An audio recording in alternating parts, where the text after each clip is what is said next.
Welcome back to the Dark Manor podcast. I'm Hayden, I'm Haxon. and today we are reading Jeff the Killer (parentheses Reboot).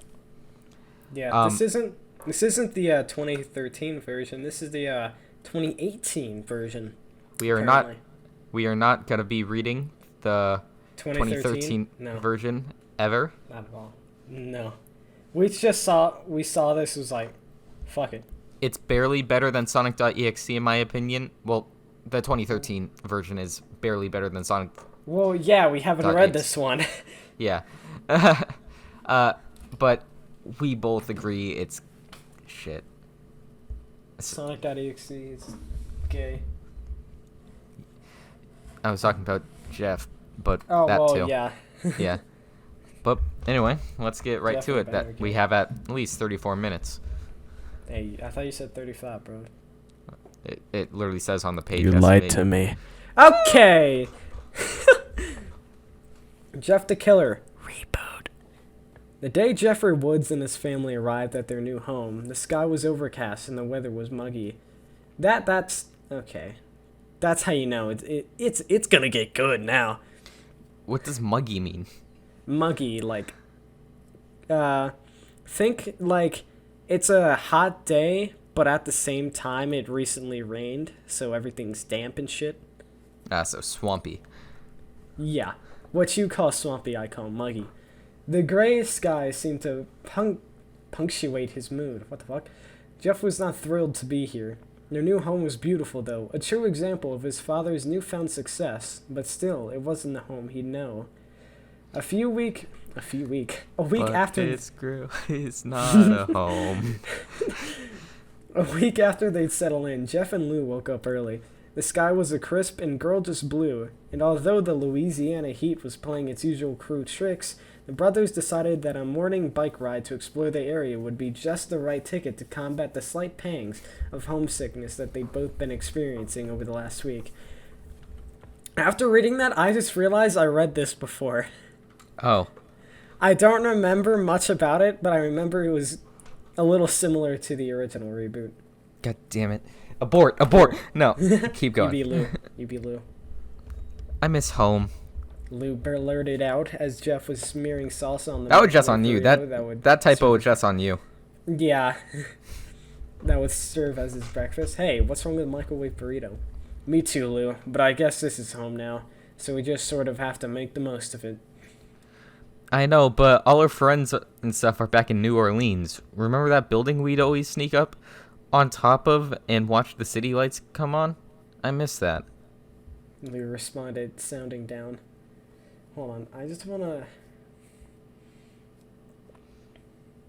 It has a Okay. Sprint store? So apparently, the Woods brothers have always lived in Louisiana, which was never ever said in the original or the reboot, which I find interesting. Huh. Yeah, in ZM Video, the owner knew us and would always let us rent R-rated movies without our parents, and he'd always hook us up with a free video game rental if we got a few movies. Yeah, I miss that too. But Lou, we have to. Or Lou, we have to. Lou interrupted. I know, we have to make the most out of this, but still, this place just seems so fake, and Mom and Dad still treat us like we aren't even home. Here. Not home. Here. Hey, I mean, whoever they are, you can't beat New Orleans. Yep, they do. I was sort of hoping the new house would improve their mood, but what can we do? Lou had no answer.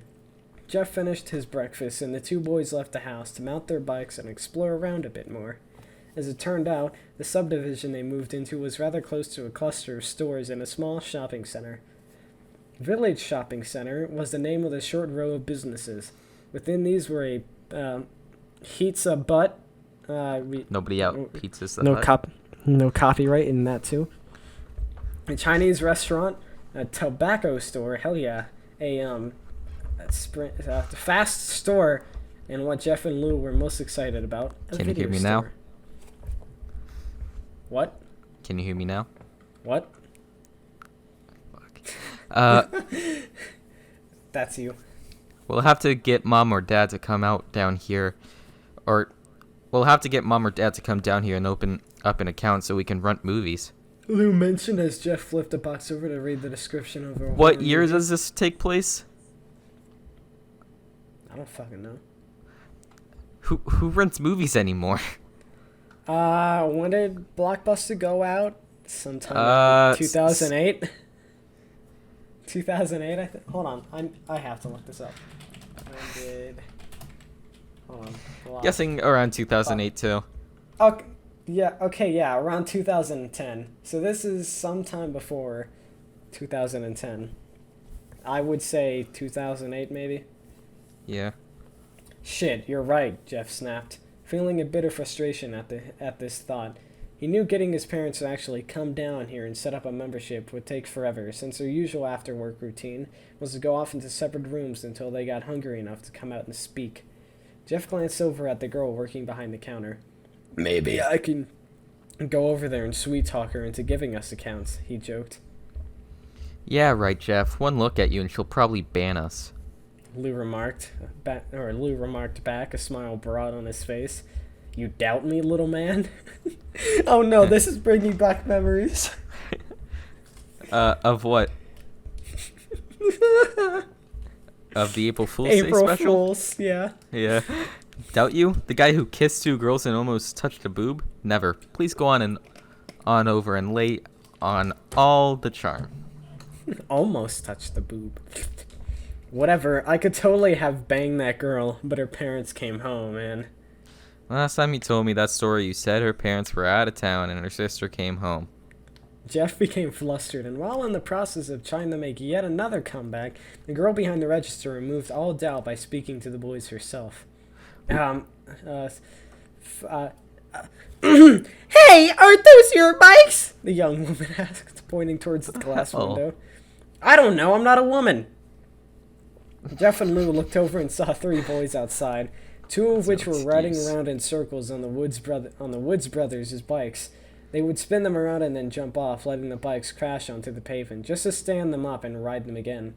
The two boys riding the bikes are both slim in build, while a heavier boy stood on the sidewalk, drinking a Red Bull and watching. Bedroll. No copyright, please. Jeff and his brother made their way towards the doors of the video store. When the fat kid saw them coming, Jeff couldn't hear what he said to his two friends. But they... Hold on, can I stop you? I don't... No. Even though it's kind of funny, I don't think just saying the brand would matter. I know that's the fucking joke. You bitch. Thank you. But he made some sort of gesture while shouting, and the other two boys dumped the bikes where they lay and walked towards the sidewalk, directly towards the two brothers. Can I do this one? Are you Jeff? Oh wait, one of the boys asked. Yeah, go ahead. Wait, shouldn't I do it since you're responding? Oh yeah. Those your bikes? One of the boys asked as Jeff and Lou entered the summer heat. I would have done it in a Texas accent. I mean. Outfit? In a Texas outfit. Dressed? Yeah, why are you writing them? Lou asked sharply. We just saw them there, man. Relax. Figured someone just left them out for us, the same boy responded, as the two friends joined him on either side. Jeff, determined to make a good start here, tried to change the course of this confrontation. Well, they're ours. We just moved here about a week ago. We live over on Fairmont Avenue, a few blocks from here. We were just checking out the neighborhood. Jeff hoped that a civil tone could turn things around, but he could tell by the insolent look on the kid's face that this was a difficult gamble. And then he got shot 27 times. Good for you. You moved somewhere, the fat kid remarked. Oh, can I be the first boy? Oh wait, no. No, I was the first boy. Shit. Fucking bitch. Oh yeah, Troy, the boy spoke. They moved into that piece of shit house with the gravel driveway. I was wondering who would move into that place. Well, Randy, now we know, the big kid, apparently named Troy, replied. Troy Bolton. He let himself go after High School Musical 3. John Travolta? No, Troy Bolton. But this... Jeff's still trying to salvage conversation and tried peaceful banter one more time. Okay, so you're Troy, and you're Randy. Well, I'm Jeff, and this is my brother Lou. We just moved here from New Orleans. Oh, can I be third boy? That's why I fucking stopped. Oh. You ain't in New Orleans now. The third boy, who just now decided to speak, remarked. Yeah, and who the fuck said you could call us by our names? Randy asked, that insolent, privileged smile never leaving his face. Jeff smiled and responded to Randy. Well, I guess I could have called you a fucking asshole, but I figured I would give you the benefit of the doubt. In that moment, a flare of rage honestly, that's a good comeback. And then he got shot 27 Shut times the fuck up. by the In that three moment- boys. In that moment, a flare of rage replaced the smirk that had rested on Randy's face throughout this entire exchange. The other two boys, Troy and the still... The commas look like fucking periods. Troy and the still unknown third member of his band seemed to be momentarily struck silent. Perhaps they weren't used to being stood up to. Oh, I'm sorry. Was that language too adult for you? Jeff asked. And you? Quiet, boy. We know this isn't New Orleans, Jeff stated to the slim kid that reminded him of his geographical locations. Because if this was New Orleans, you three would have already gotten your asses kicked for touching someone else's shit. The slim kid looked back and forth at his two friends. However, Randy, clearly the leader, seemed to know what to say. Keith, you're gonna let this little bitch talk to you like that? Jeff knew this part, and while he wanted quite so badly to sock Randy and his pals around, a real concern suddenly invaded his mind. If he and Lou got into a fight on their first week in this neighborhood, their parents would freak. He could practically hear it now, and while things had been far from perfect in their home, even after the move, there was a peace that had fallen over the family. Jeff, fighting his urges, decided to do his best to keep it. Okay, I will commend them, at least so far, as to not making it this supernatural urge to just stab. Instead, it's just... Yeah, okay, he's from New Orleans. New Orleans, this happens. If, Jeff knew this. Oh, wait, hold on. That's the wrong place. as a Halloween special, we should do a third reboot of Jeff the Killer, and instead he's from Florida. He's from Florida. Man. He's a Florida man. Jeff looked over the three, very well dressed, very privileged looking suburban kids before them, and dismissed them. You guys are boring. Come on, Lou. Let them continue their play dates without us. Lou laughed at that and followed behind his brother towards the bikes. However, Randy and his little gang of would-be those would have none of that. They moved to block Jeff and his brother once again. It's not even those. It's Tufts. Tufts. It would be tough. Shut the fuck up! Where you going, pussy? Randy asked, shoving Jeff. Jeff could tell that shove had no real conviction. Randy Kill was trying him. to figure Ooh, it out. Yes. bite his dick off. Twist his dick! Seeing where his buttons were, he'd push harder eventually, but Jeff swallowed the slowly building anger within him once more. Lou took a bit more exception to the shove. Oh, that's you. We're going to your mom's house. Me and my brother saved up a couple dollars from doing chores, and we hear she doesn't charge much. That's good. Again, that's good. As the words left Lou's mouth, Randy appeared to only register a small portion of it. Randy Hayden. Oh, I'm here. Oh, I'm in it. Oh, I'm canon. Oh, I'm canon. Randy Hayden had grown up in Mandeville. His father was a partner at a local farm that had made a lot of money. It's a firm, not a farm. Oh, shit. Well, whatever. He seems like he was raised on a farm. Something else that Jeff would soon come to learn. Randy and his friends, while the same age as Jeff, had grown up in very different circumstances. They were used to being listened to. They were used to being feared. In fact, Randy, the target of the insult, just stood there. It was actually Troy, the fat kid, who stepped forward, his fist balled, eyes squinted in anger. "Who you talking to?" Troy shouted and took a full swing at Lou. Lou, who was both in better shape and had sparred with Jeff a time or two during his time spent boxing, was able to avoid the punch, but just barely. Ooh, Little Mac. No, Little Mac. Had that been all, it may have once again ended there. Troy was clearly taken by surprise at Lou's speed and actually didn't attempt another punch. However, these were bullies, kids that ran in a pack for a reason. The skinny one, Keith, stepped around and threw a punch that connected with the left side of Lou's face. Jeff had seen enough. He'd been shocked at how quickly this evolved into blows, even though he'd expected it for almost the start. When he'd first met Randy and his friends, he'd been curious. From there, he'd developed an annoyance with them, and slowly that annoyance had evolved into anger.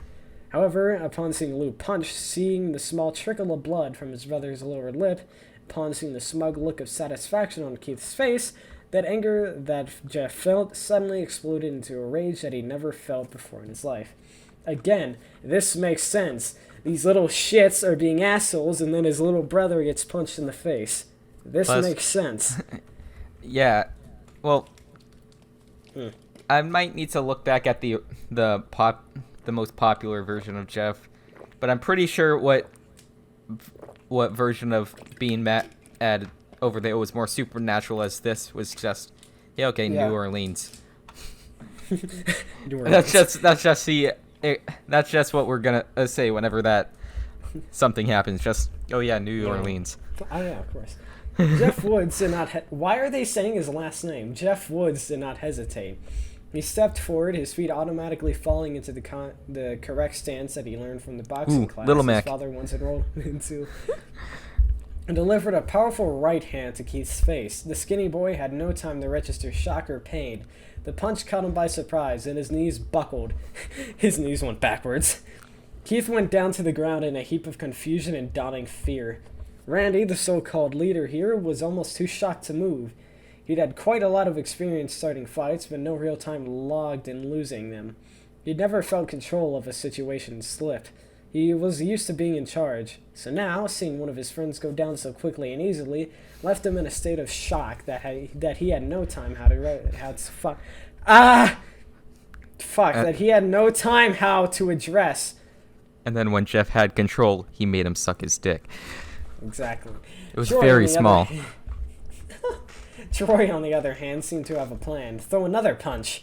He moved towards Jeff deceptively faster than his weight would seem to allow and threw two equally fast punches. Jeff, however, had no problem sidestepping both attempts. Troy seemed lost for actions, actually dropped his arms as if to say, gee, what the fuck do I do now? Throw rocks. Throw rocks. Grab a gun. Shoot him 27 times. Jeff had the answer. He moved in, throwing 3 hooks to Troy's stomach. The hefty kid's eyes went as wide as pie pans. A fitting analogy, Jeff thought. He staggered back, clutching his throbbing stomach. Jeff wasted no time, and stepping in once more, fetching a sharp punch to the big kid's jaw, causing Troy to promptly fall on his ass. Jeff was reminded of King Hippo from the Punch-Out game he used to play. Like I said, Little Mac. Mac Lil. I did not even know that was there, so my Punch-Out references make sense. Jeff now turned his focus on Randy. He advanced on the boy, feeling something new forming inside of him. He still felt the anger, the rage, actually, at the antics of these 3 assholes. They had the nerve to mess with their bikes, the nerve to insult 2 kids they'd never met before, and of course, the ultimate offense, touching his brother. Oh, I fucked him well. However, mixed in with this rage New Orleans. New Orleans. However, mixed in with this rage was also a sweet, enjoyable pleasure. Not only was he kicking their ass, but he was loving every second of it. He practically came right then and there. Oh, fuck yeah. It was as though the joy of showing them up was perfectly blending with the rage he felt towards them. Together it formed into a sadistic, controlled sense of power. Oh yeah, New Orleans. That was until Lou stepped in front of him. Jeff, stop, that's enough. Why stop now, Lou? They wanted this, Jeff replied in a flat tone that Lou had never heard. Okay. Back when we were just saying that made somewhat sense, that doesn't really make sense in my opinion. Yeah, that's kind of... Why stop now, Lou? They wanted this, Jeff replied in a flat tone that Lou had never heard come from his brother's mouth. She's calling the cops, look! Lou shouted again, and this time Jeff came back to reality long enough to listen. He glanced over at the video store clerk and saw on her phone, talking frantically and pointing towards the parking lot. Like suddenly, zoinks! Gotta get out of here, Scoob. Like zoink, Scoob! Suddenly, Jeff's strange sadistic haze collapsed, and then he regained his former self. Fuck, let's go, he stated quickly, and he and Lou mounted their bikes and rode towards the parking lot exit. Something tells me he's gonna burn.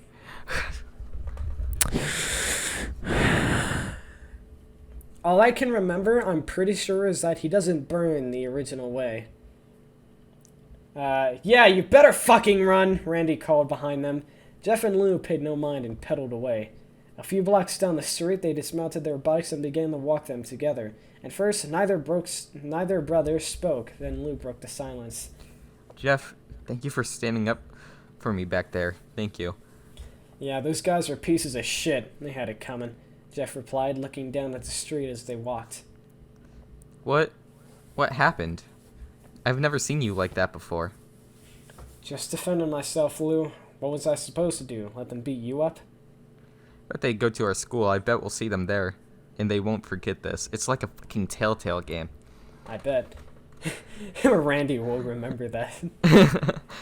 Who cares? We didn't ask to move here. We didn't ask for any of this. Mom and Dad just wanted a bigger house and a nicer neighborhood. And we were along for the ride whether we liked it or not. Think I give a shit what these rich asshole kids think of us? Jeff stated and went back to looking at his feet. Think we'll get in trouble? Oh yeah, Lou definitely. asked. For what? Defending ourselves? Yeah, I guess you're right. They started it. Lou answered, and to the brothers, the matter was closed. However, things were far from over. They found that the trouble they believed they'd escaped was in fact waiting for them at their front door. Jeff and Lou saw the police cars well before they arrived at the driveway. 2 cop cars, both parked in front of their house. Both of them felt their stomachs drop, as they well knew why the police were there. The brothers entered the living room to see their parents sitting on the couch, the 2 cops standing up, leaning on the wall, writing in their notebooks. What did you 2 do? Sheila practically screeched as the boys entered the house. Oh, so it's a she. What the fuck did you think? Lou, younger and less centered than Jeff, began to fall on the defensive. Some kids tried to jump us down by the video store. They were messing with our bikes, and we went outside. They got in our faces. That's not the way we heard it, Matt Woods interjected, his voice firm and ripe with anger and dissatisfaction. No, Dad, that's not what happened, Jeff began to explain. We were down at Friendly Video looking around the store when these 3 kids started riding around on our bikes. All we did was walk outside and the kids started talking trash to us, trying to provoke a fight. When we tried to leave, one of them punched Lou. Finally, one of the 2 cops spoke. His name tag read Williamson. Boys, we have some serious complaints about the 2 of you. From what eyewitnesses at the shopping center say, you 2 started the confrontation with Randy and his friends. Jeff took notice at how familiar the cop's tone was when he said Randy's name. This was a small town after all, and there was a good chance that this cop coached Randy in Little League or drank beers with his dad. Hell, it was even possible that this cop could be an uncle to one of the bullies. Or just the dad. Yeah. No, sir, Jeff. Wait, no, because Randy's last name is Hayden. No, sir, Jeff replied. We didn't start it. They did. We just wanted our bikes. We just wanted to leave. They blocked us. Williamson continued, as though he'd heard nothing Jeff said.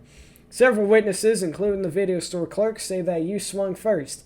They say that the boys were riding your bikes, but let me ask you this. Did you chain your bikes to anything?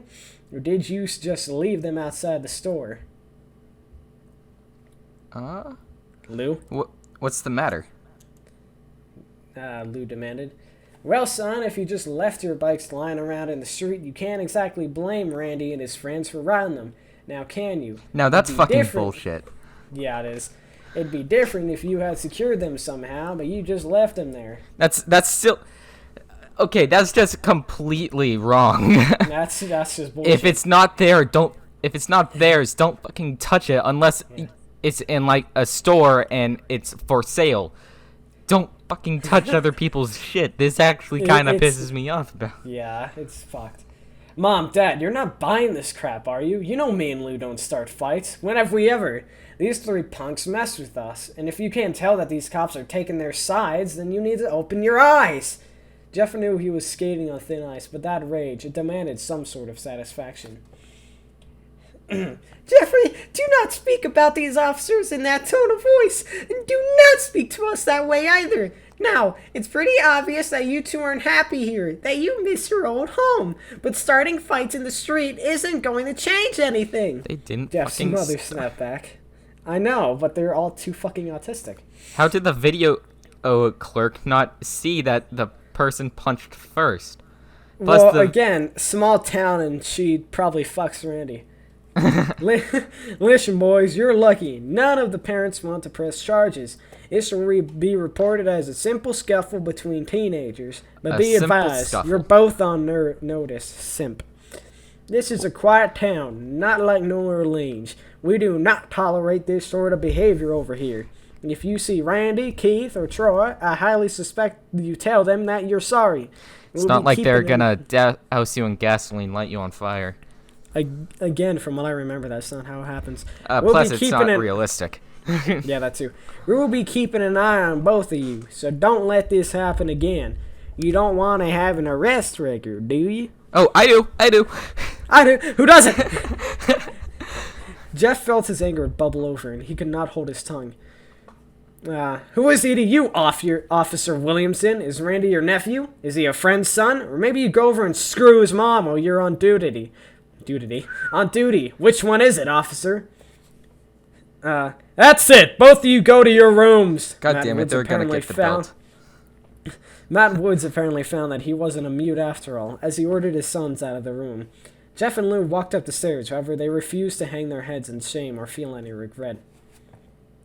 Neither of their parents spoke to them for the rest of that day. Jeff and Lou stayed upstairs, venting their shared frustration to each other.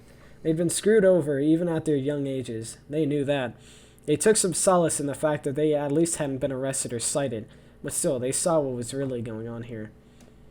That cop, he was protecting Randy, Jeff whispered to his younger brother. No shit.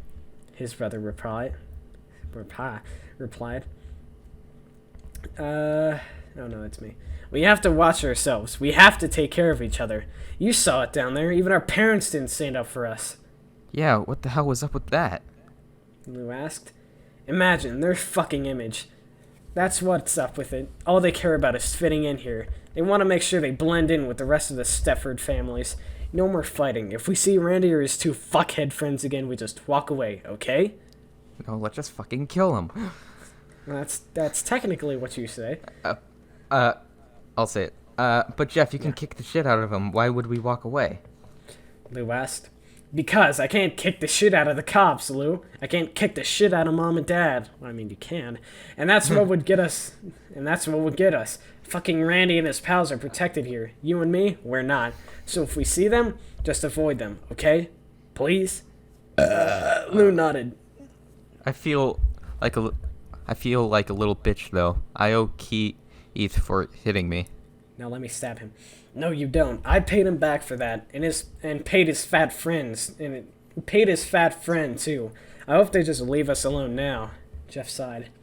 Jeff and Lou didn't hear from their parents for the rest of that day. They remained in their rooms late into the night, and finally came down to eat after they were sure their folks had gone to bed. Lou said that he felt relieved about that, but Jeff had a sinking feeling that the worst was yet to come. Jeff was correct. The next morning, when the two brothers came downstairs together to eat the breakfast, their parents were already sitting at the dining room table, staring at the boys, approving of nothing they saw. Sit down, Matt said flatly. What's going on? Ah, fuck. Lou asked. Sit down, Matt stated again, anger dancing in the words. The boys complied without further question. Matt Woods began his diatribe. Whatever that was yesterday, beating up some kids for touching your bikes, mouthing off to the police, disrespecting both me and your mother, that stops today. We didn't beat anyone up for touching our bikes, Jeff blurted. Shut up, Jeff. This is a one-way conversation. His BS. Yeah. That kid, Randy Hayden, and his father is a partner at my... Shut the fuck up. Is a partner at my firm. Did you know that? Did you even think about that when you were assaulting him over your godforsaken bike? You just didn't think, did you, Jeff? Sheila added. How could I have known that? Matt continued. Well, I've spent the entire morning talking to his father on the phone. His dad is willing to let it all go, but shit, son. I have to deal with that at work now. Do you have any idea how much damage this could have done to me, to our family? Jeff felt that rage coming back, and fought with all his might to keep it stifled. Okay, that's realistic. You know, yeah. New Orleans. New Orleans, yeah. Instead, he once more tried to appeal to the two adults' parental side. Mom, look at Jeff. Mom, look at Lou's face. They split his lip. Can't you see it's still swollen? Lou turned his head to better showcase the injury. My God, Jeff. So some kid played a little too rough with your brother. Is that any reason to fight them? I wanted to make friends with some of the other families in this neighborhood, but thanks to you, I just don't know. No sooner could Jeff or his brother construct a proper defense than their father began speaking again. So, your mother and I have talked this through. Since there are only a couple of weeks of summer vacation left, we decided that Lou should spend the rest of the season at Aunt Marcy's place. We've already spoken to her, and she's willing to let him come out there and stay. Well, that's better than getting arrested. Yeah, but it's also kind of autistic. Well, Jeff and Lou were floored by this decision. Both boys began to protest at the same time, but they saw the look on their parents' faces. The decision was made. But why, though? I don't know fucking know. Honestly, that makes no sense. Why can't we just go then? Why can't we both just go then? Jeff asked, a last-ditch effort to at least get away from his parents. Marcy doesn't want both of you there. She says you two are too rambunctious. And frankly, we agree. Frankly. Answered. You said fakely. I said frankly. Okay. Anyway, I have to talk like this, so go fuck yourself. And so it was. Lou was shuttled off to his aunt's place in Abita Springs, Louisiana. A place even smaller and duller than Mandeville, if one can believe that. Jeff watched his brother leave and then walked back to his room. He felt that rage, however, it began to feel almost pleasant to him. It's still not even, That's not even New Orleans. No. Oh, they didn't even get grounded. Yeah, it's fine. Hold on, I gotta take a drink of my Gatorade. Oh, extended family, they kind of spoil everyone, to be honest. If you want your dick sucked, they'll do it. Yeah. He couldn't explain it. He was furious at this turn of events. His parents had turned their backs on their own children. However, through it all, these new feelings he was experiencing weren't all terrible. This anger, for example, he could almost taste it. It felt like thick, sweet syrup stirring around in him. Like cum. Of course, he knew the extra ingredient that would complete the flavor. That satisfying joy he'd felt when he had Randy and his friends on the roofs that day prior. That mixed perfectly with the anger to create some intoxicating product that Jeff almost craved now. He fell asleep lying on his bed, thinking about that syrup, that thick, viscous. As it poured down his throat. Yeah.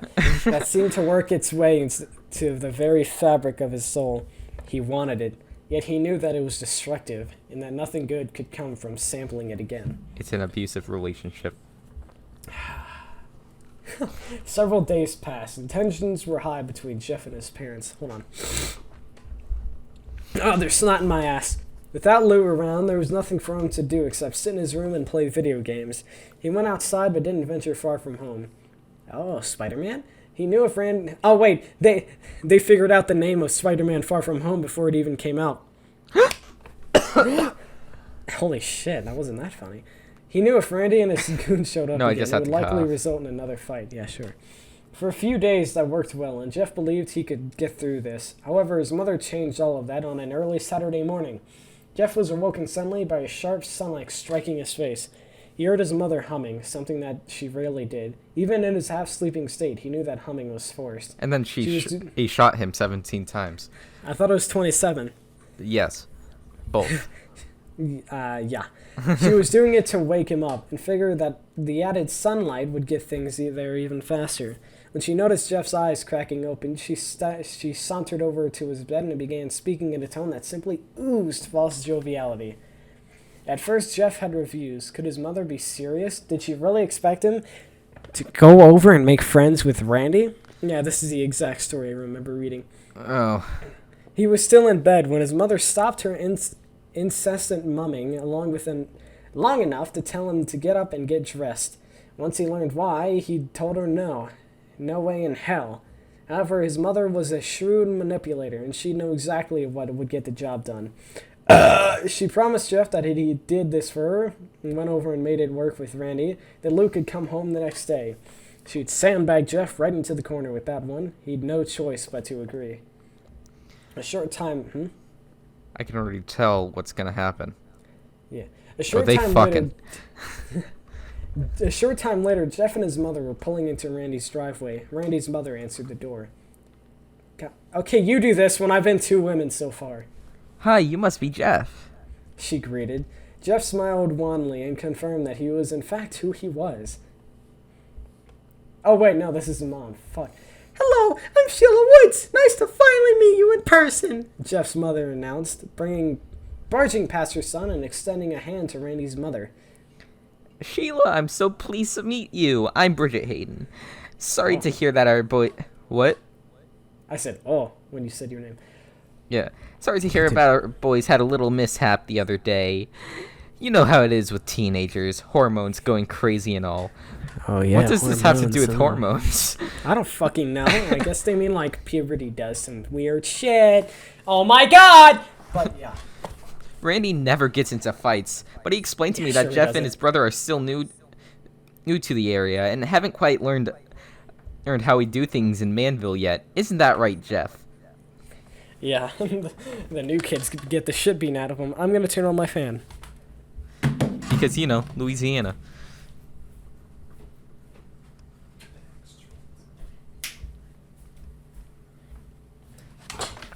Jeff couldn't resist a small... What?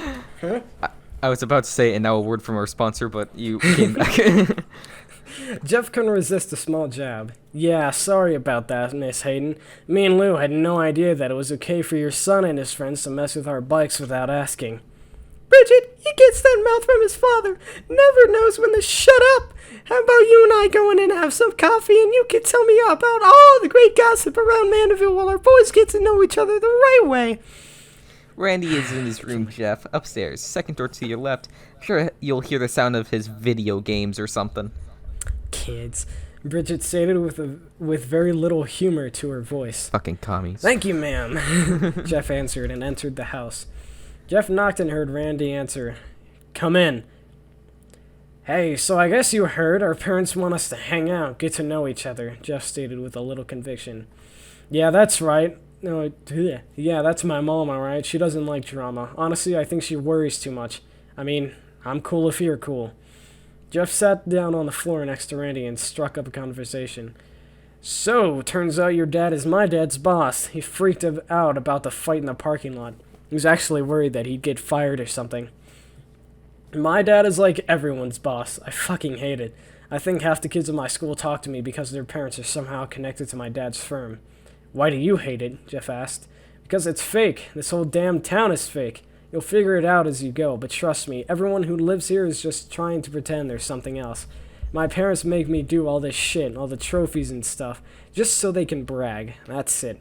And then, as he figured out the truth, he was shot 27 times by a hitman. By a hitman. Jeff smiled. I know how you feel. My dad had me in boxing class a year ago because some coworker of his had a brother that worked at the place or something. As soon as that guy quit, though, I was out of that gym the next week. I wish it was that easy, Randy responded. I hate playing basketball, but my dad will sure have me out there again next summer, and the summer afterwards. It's like he knows I hate it, but wants to make sure I'm out there with his stupid company name on the back of my jersey. Randy, why did you and your friends fuck with our bikes the other day? I told you, this town is fake and boring as shit, and there's nothing to do here. We have to find stuff to do. I mean, there are only so many times you can go hang out at the video store or ride the dirt paths in the woods. All the girls here are stuck up. All those stores close early. There's no mall and the movie theaters across town. We were just bored, man, so sorry for that, I guess. Okay, that's somewhat fair, but also, it's still someone else's shit. Yeah. It's cool, Jeff replied. I guess I'm sorry, too. Things went too far. You mean the fight? Randy asked. That shit was actually cool. Those guys, Keith and Troy, they just leech on me because of my dad. It's like I told you. I'm pretty sure their parents made them hang out with me. Let's do it again sometime. Let's do it again. The afternoon went on, and Jeff soon forgot that this was a mandatory arrangement. He actually started to find himself liking Randy. Sure, their first encounter was a little sketchy, but he was coming around to the guy. Finding out that he wasn't so bad once his idiot friends were removed from the equation. About an hour later, things took a new turn. Jeff heard the twin pops of 2 car doors shutting in near unison, then heard the engine start up. He dropped the game controller and peered out of Randy's bedroom window, just in time to see his mother and Randy's mother backing out of the driveway. Our parents are leaving, Jeff said. About time. I figured my mom would eventually talk your mom into going shopping or going to get coffee or something like that. Jeff heard Randy pause the game. Hey, Jeff, come downstairs. I want to show you some cool stuff. Randy invited, and Jeff followed. And then there was a hostage. And then he was shot 27 times. Randy led Jeff... Hold on, how did that get started? What, the shot 27 times joke? Yeah. It's not even a joke I made. I just said it randomly during something, and then we're just constantly using it now. That's a fucking joke. We're running the joke into the ground to the point where it's not going to be funny anymore, but we're still going to make merch of it if this gets popular. Shot 27 times, and that's it. Well, and then he was shot 27 times. It's just a photo of Jeff shot 27 times. Jeff shot. Randy led Jeff out to the garage. It was hot in there, with the main door shut. The garage was well kept, though, and Jeff observed stacks of magazines underneath a workbench, as well as tools and other various utility items that stacked about. I don't like where this is going. Standing in the... Fuck me. Standing in the small closed-in garage with the late summer heat lingering about, Jeff began to feel a bit uneasy, despite the fact that he and Randy had seemed to bond over the last few hours. Jeff couldn't ignore a sense that things were different now that the adults are gone. What did you want to show me? Jeff asked. Hold on, let me get it, Randy replied, moving the magazines out to reveal a small red box. Jeff watched as Randy removed the box and opened it. Check it out, my dad's flare gun, Randy announced, and waved the red tubular gun about. I don't know how to fucking speak! Okay, yeah, I know exactly what's gonna happen here. Yeah. Whoa, be careful with that, Jeff shouted, more out of shock than real concern. It's fine, dude. Don't be a pussy. It's not even loaded, Randy said. Are you sure? Are you sure? Are you sure? Jeff watched as he fished one of the flares out of a back compartment. Randy then continued to fiddle with the flare gun, popping it open and loading a flare. Now it's loaded, he announced. My dad showed me how to use this last year when we went out boating. Sometimes I take it out back and shoot flares at the trees. But maybe this time I don't need a tree. Okay, without reading 4, can you guess what's about to happen? Yeah. Yeah. The change in Randy's voice and demeanor was impossible to ignore. Okay, well, cool gun. Let's get back into the house, though. It's hot out here. Plus, I'm getting hungry. What do you have to eat? However, as Jeff turned to walk through the small door leading back into the house, his path was suddenly blocked by 2 more familiar faces. Where you going, Jeffrey? The fat kid, Troy, blurted out as he and Keith stepped forward into the garage. Fucking hell. Took you 2 assholes long enough to get here. I've had to babysit this faggot all day, Randy shouted. A wicked joy was present in his words.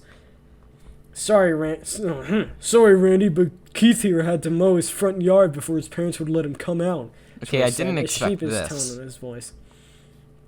Oh, I did. I thought it was going to be an accident. And like, I thought Randy was actually going to be a pretty cool kid. Yeah. Because at least the bullies actually had personality. I thought, okay, this bully was just... Okay, some fucked up moral with when it comes to in bicycles. But also, I mean... The fuck? Are you going to say your line? Oh, what? Where? Your line. Where's that? It's cool? It's cool. We're here now. Keith said. What the fuck is going on? Jeff asked. Staring at Randy, he noticed that Randy still had the flare gun in his hands. I'll tell you what's going on, Jeff. You owe Keith and Troy an apology for what you did. You sucker punched them, and then ran away. You didn't even have the balls to fight them fair. So now, you're gonna pay them what you owe. I'm not gonna fight you, okay? I'm done with that shit, Jeff replied as he glanced around the room for an exit. Because, you know, Louisiana. Don't you mean New Orleans? Well, I mean, not wanting to fight is more Louisiana, I guess. Anian?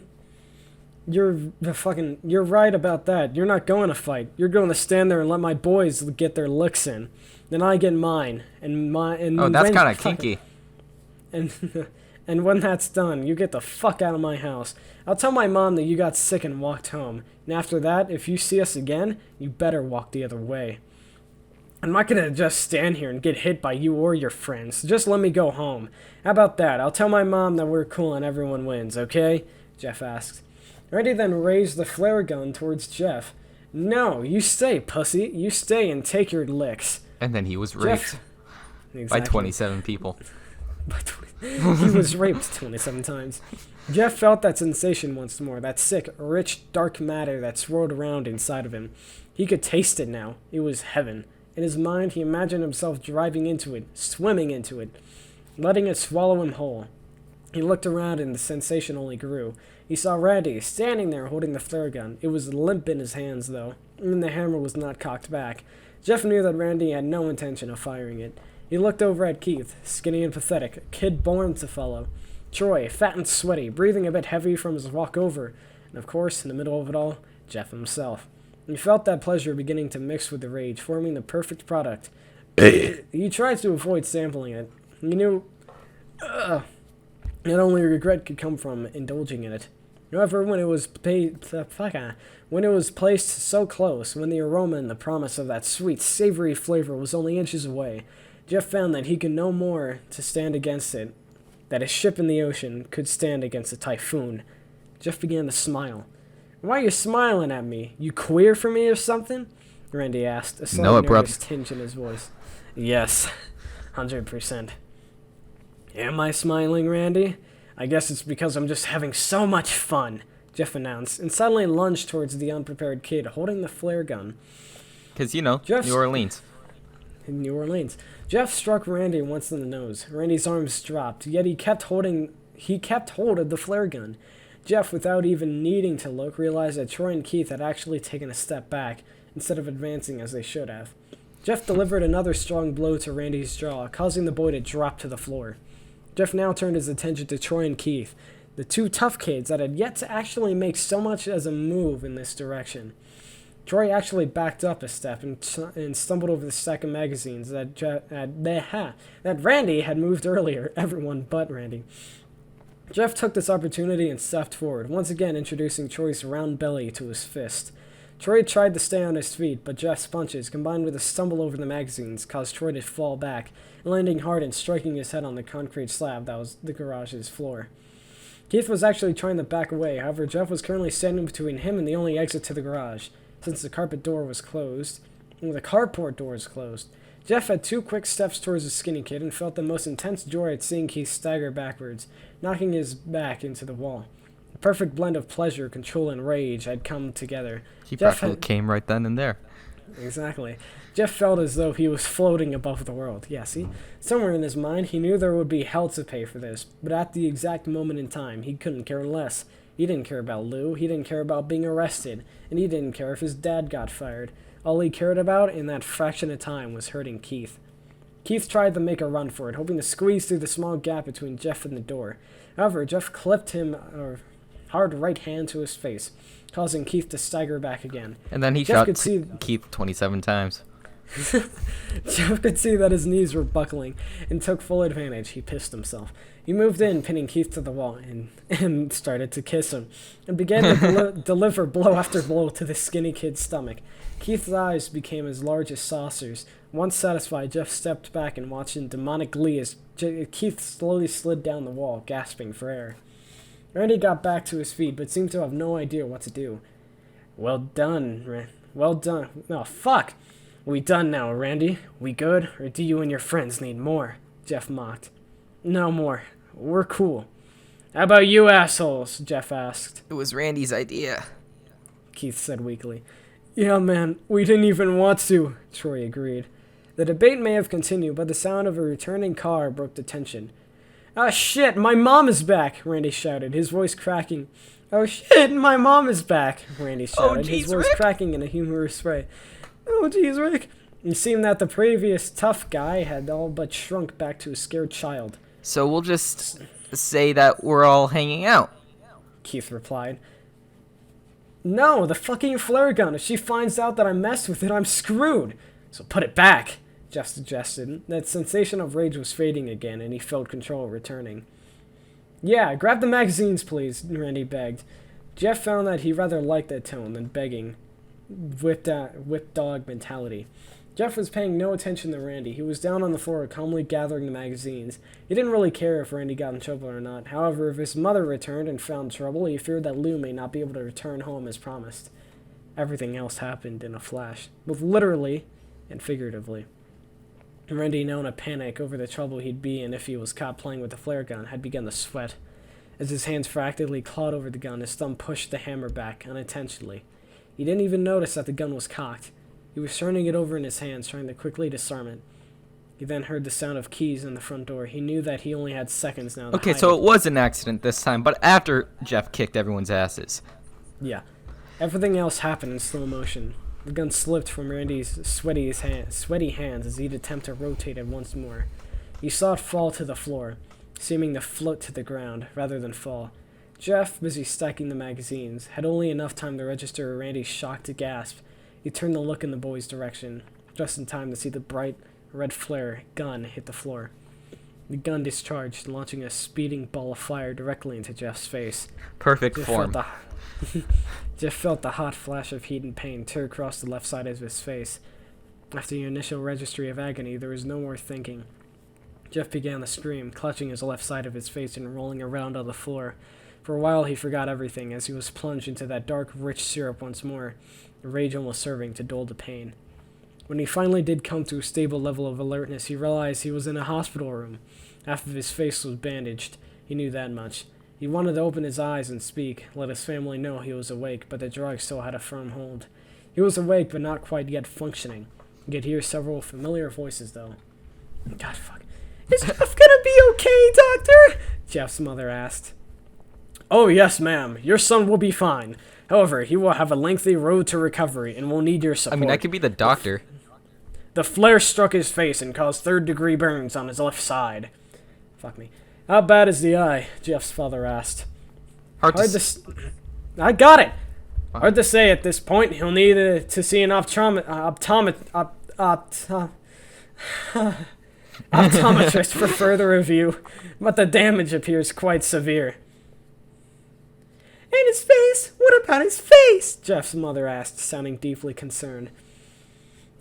Well, we were able to clean and treat the injury in time, so you've no concern for infection or anything of that matter. We'll wad him on antibiotics for a while, and he'll need to have the wound cleaned and dressed on a regular basis.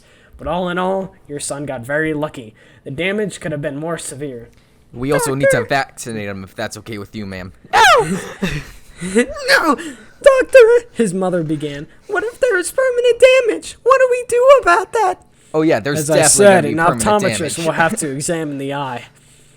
Sheila Woods interrupted the doctor, sounding more agitated than before. You're not listening! Not the eye, his face! What do we do to correct his face? She demanded. He's fucked. Yeah. Well, ma'am, we have treated his face. Like I said, there shouldn't be a risk of infection so long as you... She cut him off again. Not the infection, his appearance! What can we do for that? Masks. Miss Woods, Miss Woods, that's hardly a concern. Miss Woods, that's hardly a concern at this point. Once he is healed and back on his feet, you can possibly explore plastic surgery to repair some of the damage. But honestly, right now, we can't waste concern on how he looks. What is important is that your son is healthy. You can expect to be back home in a few days, maybe sooner. Jeff's dad spoke again. Okay, thank you, Doctor. Can we have some time alone, please? My wife and I need to speak. Certainly, the doctor replied. Hold on. I got a little more. Lou, why don't you go downstairs to the hospital cafeteria and get yourself a snack, Matt Woods suggested. But I want to be here in case Jeff wakes up. Lou replied. Lou, they told us that Jeff is heavily medicated. They don't expect him to wake up anytime tonight. So, just go. And if he does come around, we'll have you paged, Matt replied. Jeff heard the door and close as Lou exited. His parents both let out a long, shaky sigh, but Jeff was starting to believe it was not a sigh of relief, but rather one of stress. This is his mom. We're going to have to homeschool him now, Matt. That's just what it's going to be. We're going to have to keep him home. He heard his mother rant, her voice sounding frantic. What? I mean, he probably won't even be able to start school right on time, but I doubt he'll miss a whole year, his father responded, trying to maintain a calmer voice. I'm not talking about that, Matt. I'm worried about him missing a week or two of school. I meant his face, Matt. You heard what the doctor said. His face is gonna be disfigured, Sheila argued back. We don't even know the full extent of the damage yet, Sheila. It could be minor. It could possibly heal. And you heard what he said. Plastic surgery could be an option in time. In time? What kind of time? A year? 2 years? And what about in the meantime? People are going to see him and they're going to talk. Is that what you want? He's going to be a pariah. You think anyone is going to want to have him around their kids? I want him around my kids. Jeff was hearing all of this, just letting it soak in slowly. As his mind absorbed the words, he felt that rage return. Sick, rich, dark syrup. Why would you rage at that? I don't know. Well, because, his mom is calling him disfigured. So, Well, if your mom called you autistic, would you be mad? Huh? Well, here's somewhat of a hypothetical, something that's somewhat in the same vein. If your mom calls you retarded, would you be mad? No, because I know I'm retarded. Exactly. So he has no reason to be mad. Most people would say yes. Most people would say yes. I wouldn't be mad. I'd laugh. She's concerned more about people talking than her actual son. So, I'd be pretty pissed off about that, too. Okay, that makes more sense. That syrup of raw, primal emotion. He wanted to scream at his mother, to tell her to shut up. And he was the one lying here, half his face burned, blind in one eye. All thanks to her forcing him to go over to Randy's house.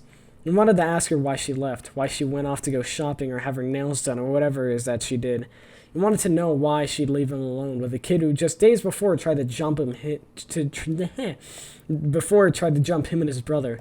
He wanted to know how she could care more about his appearance than the fact that he was lying in the hospital. However, there was still so much more that he wanted to know as well. He wanted to know how much more his mother hated him, how much more she saw him now as a pariah. He wanted to continue to swim in the thick pool of dark hatred that was starting to form from the rage and anger.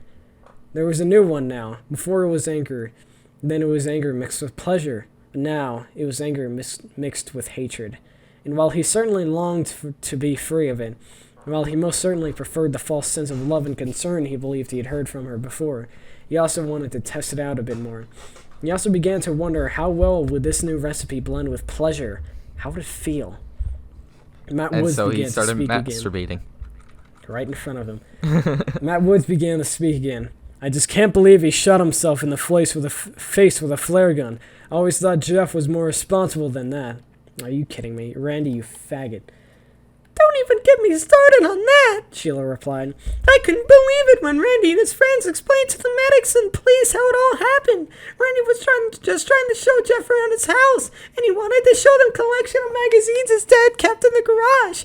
You know, boys, he was probably hoping that a couple of Playboys would be in there or something. Then he said Jeff found the box containing the flare gun and just wouldn't stop playing around with it. Oh, fuck me. You should have heard those other boys, Matt. They told me that they practically begged Jeff to just put it down before he got hurt, but he just had to show off. I just don't know where we went wrong, Matt. I thought us moving here to this nice, quiet neighborhood would make everyone happy. Jeff, though, he just wants us to fight on everything. That's fucking bullshit. Yeah, okay, all three of them are obviously beat up about something. The flare gun was probably nowhere near him. If you check fingerprints, he has never even touched the flare gun, so his fingerprints would never show up on it. Yeah, but they don't care about Jeff. They care more about Randy. Again, they were the policemen. All three of them were beat up. Like, what the hell? Like, why don't you fucking look with that? Why not wait for Jeff to wake up and ask him his side? But nope. New Orleans, man. All while that came together in Jeff's mind, he continued to swim in that black ichor of hatred and rage. The morphine drip added a nice touch of euphoria. Jeff could almost see himself plunging into syrupy waters of hatred, and emerging changed. Each dip brought him so much twisted pleasure, and that was when he fully understood. He could sample the pleasure now, not because he was enjoying what was happening, but because he knew he could enjoy what was to come. Just as the doctor had predicted, Jeff was scheduled to go home a few days later. During his time at the hospital, he never asked to see his face. It wasn't until the last day that he finally asked for a mirror. The nurse had come in to change his bandages, as was the routine. She was a pleasant woman. She spoke to him, asked him how he was doing. He enjoyed her visit. So on the final day, when she arrived to clean and dress his face, she asked to see himself. Your turn again. Can I be this? You have to. Yes. Okay. Are you sure, sweetheart? Okay. Yeah, I'll probably do something like that. Wait, no. Are you gonna do it? Are you sure, sweetheart? Would you like me to call in your parents first? Good enough, she asked. No, thank you, Jeff replied. I think I want to see it for myself first, without them standing over me. I understand. She replied honestly, without a hint of pretension. Once the bandages were off, she handed him a small hand mirror. Would you like me to step out of the room? She asked. Jeff ignored her and looked at himself, taking stock of the damage. Sure enough, his face was a mess. The entire left side, at least. The flare struck him, traveling upwards, and burned a scar into his left cheek. Yeah, that extended to his eye. At first glance, it almost looked like he was smiling on that side. The scar was still bright red, and burn tissue was spread out on either side. Once it arrived at his eye, the news did not get any better. His eye was white, just a lifeless bulb plugged into his face. He closed his right eye and found that he could see nothing from his left eye at all. The scar continued up the left side of his forehead. The damage was less severe there, however. The hair on the left side of his head was burned off, leaving a few strands to stick up here and there. It's fucking Two-Face, but it still sounds kind of badass, I'm not gonna lie. Yeah. I feel like if you made an image of it, it might look pretty sick. I'm gonna look that up later. Yeah. Sorry, sweetie, but I have to put clean bandages on. She told him. Jeff smiled. It's okay. There will be plenty of time for me to admire myself later. There was no joy from his parents on the ride home, or upon arrival. They spoke very little, and there was a tension in the car that simply wouldn't fade out. As for Lou, he was thrilled that his brother was okay, but he didn't know what to say concerning the damage to his face. I'm surprised so after asking... I'm surprised... Wait. I'm surprised he never told his parents off about what actually happened there, or... That's because this is like the point in this kind of story that he just doesn't give two shits anymore. He just wants revenge. He just wants it. Yeah. You feeling me? So he's gonna shoot them with the flare gun. 27 times. So after asking a few questions about the accident and the recovery, he fell silent as well. They walked into their home at dusk, and Lou asked about dinner. He suggested that they let Jeff pick a place to celebrate his return home. What a bitch. Just go to sleep, both of you boys, go to sleep, Sheila remarked. She and her husband both retreated to their bedrooms as well to argue or feel sorry for themselves. Who knew? The next morning, they were dead. Yeah. Jeff and Lou didn't speak much that night. Jeff spent most of the evening staring at himself in the mirror. He kept pulling back the bandages and looking at the scars. He wanted to see them too, but felt that it might be imprudent to ask. I'm glad you're home, Jeff. I really missed you, and I'm glad you're okay. Lou said to Jeff as he stared at himself. I'm not okay, Lou, and neither are you. None of us really are. There's a sickness here. The only difference is now my sickness shows on the outside as well, Jeff replied. His voice is flat as that on an answering machine. What are you talking about? There you go. Lou asked. One day, you'll see it too. This is what happens, though. This is what happens when it all falls down, Jeff said, still peeking behind his bandages. Jeff, I don't know what you're trying to say. Lou responded. Jeff didn't reply, though, and after several moments, Lou left him alone. Lou went down to his parents' bedroom and knocked on the door. What is it? The voice of his mother asked. Mom, I think Jeff is acting weird. You may want to come talk to him. Go away, Lou. Leave your mother alone, his father's voice answered Lou. Being young, had no other ideas, so he Lou, being young, had no other ideas, so he returned to his own bedroom. He didn't know that those would be the last words he'd ever hear his parents speak to him. That night, Sheila and Matt Woods awoke together, both being light sleepers. It took little to bring them out of slumber. The sudden removal of their blanket as it was snatched from the bed did the trick just fine. They awoke to see a small light coming from the half bath that was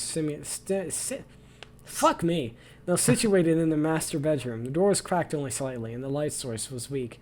They'd make out a human shape standing over their bed, though. What's going on? Sheila grumbled. As their vision came into focus, they realized their son was standing before them. Matt reached over and flipped on the lamp next to their bed. Jeff was standing there, his bandages off, his disfigured face beaming down on them, with a long kitchen knife clutched in his right hand. What are you doing, son? Matt asked, his mind still trying to shake out of the cobwebs of sleep. He's got a knife! Sheila screamed, grabbing at her husband's arm. Matt kept his composure, though. Sheila, it's probably the painkillers. He likely got up and got disoriented. Relax, for Christ's sake. Jeff tilted his head to one side, still not speaking. He stared harder at his father, slowly bringing the knife up, ensuring that he saw it well. Son, what are you doing? Matt asked. Scaring you, Jeff replied with no emotion in his voice. Matt, do something, Sheila pleaded. Okay, son, I realize you've been through a lot, but you need to go back to bed. I'm going to call the doctor in the morning, and... Jeff moved quickly across to his father's side of the bed, his head moving about, alternating between a normal-looking young man and the deformed ghoul that had been lurking in the shadows. Nothing personal, father. Okay, son, you're scaring me. Is that what you wanted? Matt asked, adjusting to the middle of the bed to put distance between himself and his son. Good. Now I can start hurting you. Jeff spoke again, with no emotion. Jeff then stabbed them both 27 times. Each. His father had time to utter a single syllable, most likely to ask another question, to try and reason with his son. Jeff, however, gave him time to do no more than that. He lunged onto the bed, driving the knife into his father's stomach. Matt attempted to fend Jeff off, but the wound to his midsection rendered him into shock, and his arms fell to the side. Jeff could hear his mother screaming, but paid no mind. He wanted to finish with his father first. Removing the knife, Jeff stabbed down into his stomach 3 times. 3 more times, quickly. His father gasped and coughed up blood. His body jerked and twitched each time the knife found its mark. After the 3rd time, Matt Woods lay still. Sheila had backed up against the headboard of the bed. She wanted to climb down, make a run for it, but she'd balled herself up between the headboard and the end table, in her frantic state of terror and confusion. She couldn't figure out how to do something as simple as dismount a bed. Jeff, why are you doing this to us? She asked feebly. Randy started it. You must have known that, but you ignored it. Lou had a busted lip. You must have seen that, but you ignored it. I was shot in the face with a flare gun, but you believed Randy? Why, so you could fit in? Jeff asked in a low, almost growling voice. No, baby, I believed you. Oh, fuck me. It was just your father's job. And we're new here, and... Oh, God, Jeff, please! His mother begged. Tell me about homeschool mom. Tell me about how you don't want to send me out in a public place because of my face.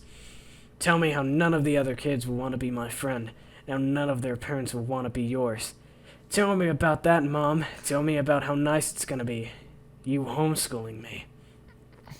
Fuck.